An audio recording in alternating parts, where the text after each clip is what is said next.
Hello નમસ્કાર વિદ્યાર્થી મિત્રો, જિલ્લા શિક્ષણ સમિતિ દ્વિતીય સત્રાંત પરીક્ષા 2025 ધોરણ 8 તારીખ 24/4/2025ના રોજ લેવામાં આવનાર વિષય સંસ્કૃતના પેપરનું સંપૂર્ણ સોલ્યુશન આજે આ વિડીયોની અંદર નિહાળવાના છે. તો આ વિડીયોને અંત સુધી જોવાનું ભૂલતા નહીં. ચેનલ ઉપર જો પ્રથમ વખત આવેલા હો તો ચેનલને સબસ્ક્રાઈબ કરી દેજો. તો વાત કરીએ ધોરણ 8 વિષય સંસ્કૃતના પેપરના સંપૂર્ણ સોલ્યુશનની. તો પ્રશ્ન પહેલો છે કે આપેલા ફકરાનું ગુજરાતીમાં ભાષાંતર કરો. તો અહીંયા આપણને એક ફકરો આપેલો છે, એનું આપણે ભાષાંતર ગુજરાતીમાં કરીએ. તો આ સચિવાલય બિલ્ડિંગ છે.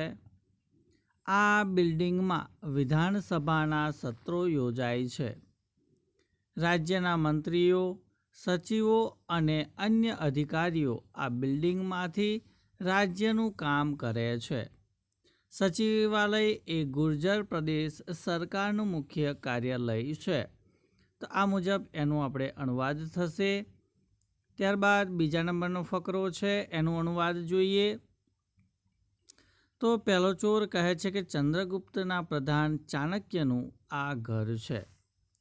બીજો કહે છે કે અહીં તેલનો દીવો છે, નજીકમાં એક બેઠક છે અને પુસ્તકો છે. ત્યારે ત્રીજો કહે છે કે પૈસા ક્યાં છે? ત્યારે પ્રથમ કહે છે કે જો કે અહીં નથી, ચાલો બીજા ઓરડામાં દાખલ થઈએ અથવા તો જઈએ. ત્યારબાદ ત્રીજા નંબરનો જે પેરેગ્રાફ છે, ફકરો છે, એનો અનુવાદ જોઈએ. તો માત્રાવાળાએ દૂરથી આ જોયું. તે ઘાયલ સિંહની મદદ માટે ત્યાં ગયો હતો. તે દવાઓ લાવ્યો અને સિંહની સેવા કરી. થોડા દિવસો પછી સિંહ સ્વસ્થ થઈ ગયો અને તેનો મિત્ર બની ગયો. ત્યારબાદ વાત કરીએ પ્રશ્ન 2 કે આપેલા શ્લોકનું ગુજરાતીમાં ભાષાંતર કરવાનું છે. તો અહીંયા મ્યાઉ મ્યાઉ માકુરુ ઘોર વિરાવ, ચલ ચલ રે ખલચોર બિડાલ, સ્નિગ્ધતા મુગ્ધા સેવિત દુગ્ધા, પુત્રી મમ ખલુ નિંદ્રાતી. એનું ગુજરાતી થશે હે લુચ્ચા ચોર બિલાડા, મ્યાઉ મ્યાઉ એવો અવાજ ન કરીશ, જતો રહે. સુવાડી, ભોળી અને દૂધ પીધેલી મારી દીકરી ખરેખર સૂતી છે.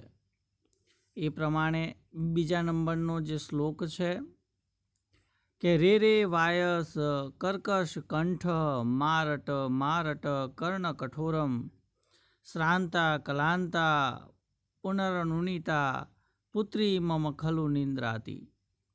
અરે રે કઠોળ અવાજવાળા કાગડા, કાનને અપ્રિય લાગે એવું વારંવાર રટન ન કર.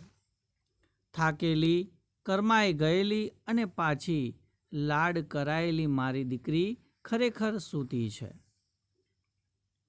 આગળનો શ્લોક છે કે પથી પથી જન સંચાર, નુપુર રવ ઝંકાર, વિટપે ખગ કુલરવ, ચરિતુમ ચલિતા ગાવહ. તો એનું અનુવાદ જોઈએ કે દરેક માર્ગ પર લોકોને અવરજવર છે. ઝાંઝરના અવાજનો ઝંકાર સંભળાય છે. વૃક્ષોની ડાળીએ ડાળીએ પંખીઓનો કલરવ સંભળાય છે. ગાય ચારો ચરવા જઈ રહી છે. આગળનો શ્લોક છે કે એક ચક્ષુણમ કાકોયમ બિલ્લમિચ્છણમ પણંગઃ, ક્ષીયતે વર્ધતે ચેવ ન સમુદ્રો ન ચંદ્રમા. એ એક આંખવાળો છે પણ કાગડો નથી. દરમાં જવાની ઈચ્છા રાખતો હોવા છતાં એ સાપ નથી. ઘટે છે અને વધે છે પણ સમુદ્ર નથી કે ચંદ્ર નથી. આગળનો શ્લોક છે કે ચતુર્મુખો ન ચ બ્રહ્મા, વૃષારૂઢો ન શંકર, નિર્જીવી ચ નિરાહારી, અન્ન ધાન્યમ ભક્ષણમ. તો તે 4 મુખવાળો છે પણ બ્રહ્મા નથી. બળદ પર બેસે છે પણ શંકર નથી. તે નિર્જીવ અને નિરાહારી છે, છતાં નિત્ય અનાજનું ભક્ષણ કરે છે. ત્યારબાદ પ્રશ્ન 3 આપેલા વિકલ્પોમાંથી સાચો વિકલ્પ પસંદ કરી પ્રશ્નના ઉત્તર લખવાના છે. પહેલો પ્રશ્ન છે કે બિડાલહ કિમ કરોતી, તો એનો ઉત્તર આવશે ઘોર વિરાવમ. બીજું છે કે વિષ્ણુ પદમ કથમ પ્રોક્તમ, તો એનો જવાબ આવશે દુર્લભમ. ત્રીજું છે કે ચાણક્ય ચંદ્રગુપ્તસ્ય કહ આશિત, તો જવાબ આવશે અમાત્ય અથવા મંત્રી. ચોથું છે કે વિધાનસભાયા અધિવેશનાની કુત્ર ભવંતી, તો જવાબ આવશે સચિવાલય ભવને.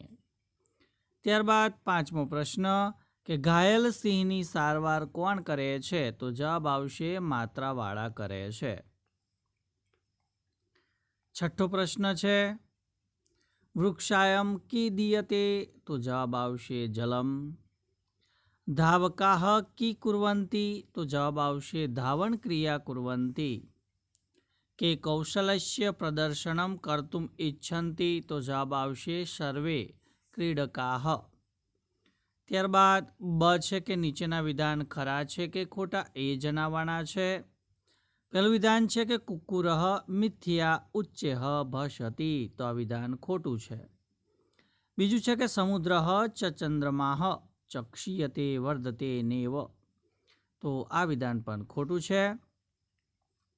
ત્રીજું વિધાન કે ગાંધીનગરમ ગુર્જર રાજ્યસ્ય મહાનગરમ અસ્તિ, તો આ વિધાન સાચું છે. ચોથું વિધાન છે કે જીવને ખેલસ્ય મહત્વમ અસ્તિ, તો આ વિધાન સાચું છે. ત્યારબાદ બીજું છે કે પાઠના આધારે યોગ્ય શબ્દ વડે ખાલી જગ્યા પૂરવાની છે. પહેલું છે કે અપદઃ શબ્દસ્ય અર્થ ખાલી જગ્યા, તો જવાબ આવશે પાદરહિત. અધ્યાપી જનાઃ એતસ્ય સત્ય પ્રસંગસ્ય વિસ્મરણ કરતું ન ખાલી જગ્યા, તો અહીંયા આવશે શક્નુવંતી. ત્રીજું છે કે મા પુષ મા દશ ખાલી જગ્યા, તો અહીંયા આવશે રક્ત પીપાશો. ચોથું છે કે ચાણક્ય સ્વયં ખાલી જગ્યા ઉપયોગ ન કરોતી, તો જવાબ આવશે કંબલસ્ય. પ્રશ્ન 4 છે કે નીચેના ગુજરાતી વાક્યોનું સંસ્કૃતમાં ભાષાંતર કરવાનું છે. પહેલું છે કે ગાંધીજી આપણા રાષ્ટ્રપિતા છે, તો ગાંધીજી અસ્માકમ રાષ્ટ્રસ્ય પિતા અસ્તિ. ત્યારબાદ બીજા નંબરનું વાક્ય છે કે મારી શાળા મોટી છે, તો મમ વિદ્યાલય વિશાલ અસ્તિ. ત્રીજું છે કે મારા ગામમાં બગીચો છે, તો મમ ગ્રામે ઉદ્યાનમ અસ્તિ. ત્યારબાદ બ છે કે નીચે આપેલા પ્રશ્નોના સંસ્કૃતમાં ઉત્તર લખવાના છે. પહેલો પ્રશ્ન છે કે સારથી કુત્ર તિષ્ઠતિ, તો સારથી ભૂમો તિષ્ઠતિ.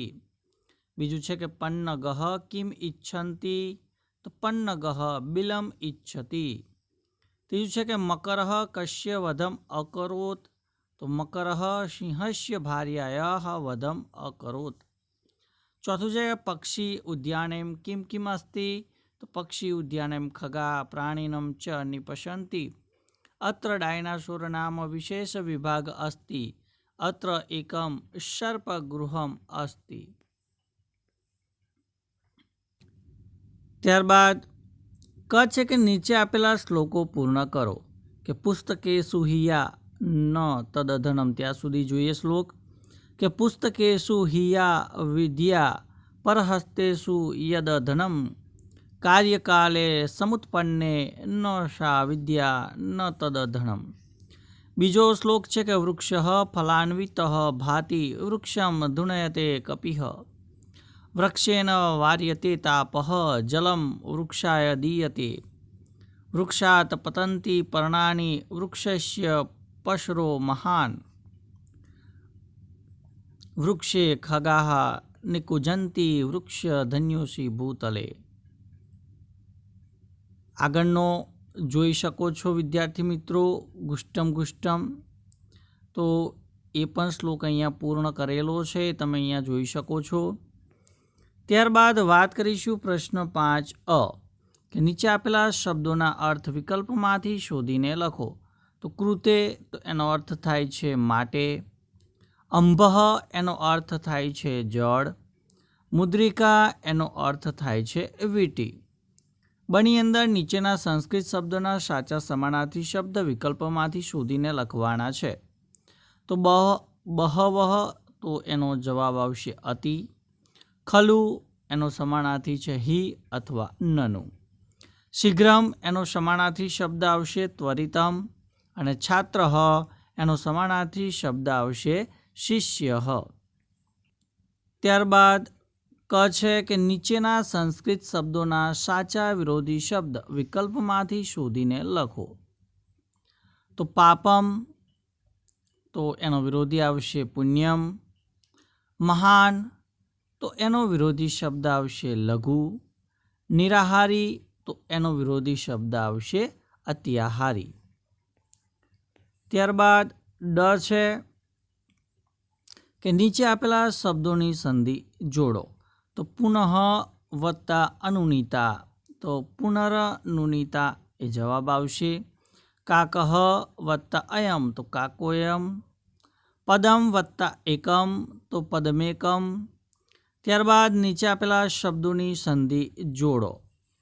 તો એની અંદર તમે જવાબ જોઈ શકો છો કે પર્વતાગ્રે, તો પર્વત વત્તા અગ્રે આવશે. ચેવ, તો ચ વત્તા એવ થશે.